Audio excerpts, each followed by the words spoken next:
Hello friends, welcome back to our channel. Friends, आज की इस वीडियो में हम बात करेंगे कि ATG 12A का जो रजिस्ट्रेशन है आपकी एनजीओ को कब कराना चाहिए और क्यों कराना चाहिए। फ्रेंड्स, जैसा कि मैंने आपको अपनी प्रीवियस वीडियो में भी बताया है कि जैसे ही आपकी एनजीओ का रजिस्ट्रेशन हो जाता है और उसका पैन कार्ड आ जाता है, आपको इमीडिएटली ही ATG 12A के रजिस्ट्रेशन के प्रोसेस को स्टार्ट कर देना चाहिए। आपको 1 साल, 2 साल या 3 साल का वेट नहीं करना चाहिए।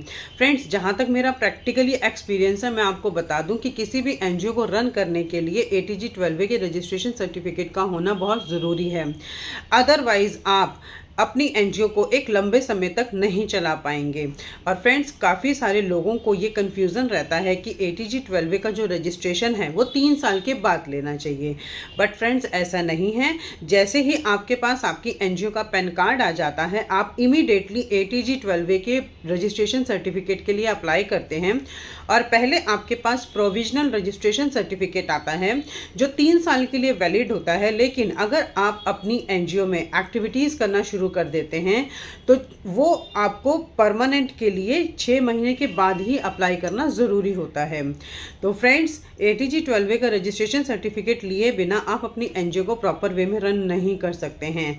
अब ये बात करते हैं कि इसको क्यों लेना चाहिए। तो फ्रेंड्स, मैं आपको बता दूं कि अगर आप अपनी एनजीओ में ATG 12A का सर्टिफिकेट नहीं लेते हैं तो आपको आपकी एनजीओ को चलाने के लिए डोनेशन प्रॉपर वे में नहीं मिल पाता है। क्योंकि पिछली वीडियो में भी मैंने आपको यही बताया है कि जितने भी डोनर्स होते हैं वो ऐसी एनजीओ को सर्च कर रहे होते हैं जिनके पास ATG and 12A का रजिस्ट्रेशन सर्टिफिकेट होता है, क्योंकि उससे उनको अपनी इनकम टैक्स के रिटर्न में टैक्स बेनिफिट होता है।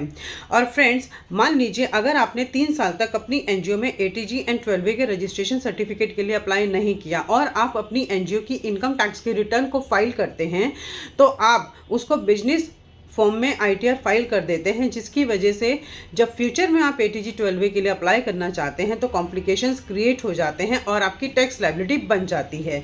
जबकि आपको ऐसा लगता है कि आप एनजीओ चला रहे हैं और आपके ऊपर किसी भी तरह की कोई भी टैक्स लायबिलिटी नहीं है। और फ्रेंड्स, आज के टाइम पे जो गवर्नमेंट है वो भी एनजीओज पे बहुत फोकस कर रही है और एनजीओ की ग्रोथ के लिए बहुत काम कर रही है।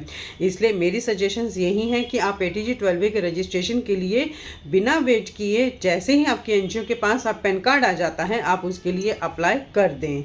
और साथ ही जो हमारी गवर्नमेंट है, पहले क्या होता था, स्टेट गवर्नमेंट या सेंट्रल गवर्नमेंट ही सिर्फ हमारी एनजीओ के ग्रोथ के लिए काम करती थी। बट अब गवर्नमेंट का, जैसा कि मैंने आपको पहले भी बताया कि गवर्नमेंट का प्रॉपर फोकस है हमारी एनजीओज़ के ऊपर। तो अब स्टेट गवर्नमेंट भी है, सेंट्रल गवर्नमेंट भी है, कॉरपोरेट्स भी हैं, PSU, UNO और हमारा सोशल स्टॉक एक्सचेंज, ये सारे इतने सारे कंसेप्ट आ रहे हैं। इतने सारे कंसेप्ट पर आपके टाइम पर गवर्नमेंट काम कर रही है, जिससे कि आप अपनी एनजीओ को चलाने में आपको मज़ा भी आएगा और आपकी एनजीओ की ग्रोथ भी होगी। तो फ्रेंड्स, मेरी सजेशंस यही हैं कि आपकी एनजीओ पर जितना जल्दी हो सके ATG and 12A का रजिस्ट्रेशन सर्टिफिकेट होना चाहिए।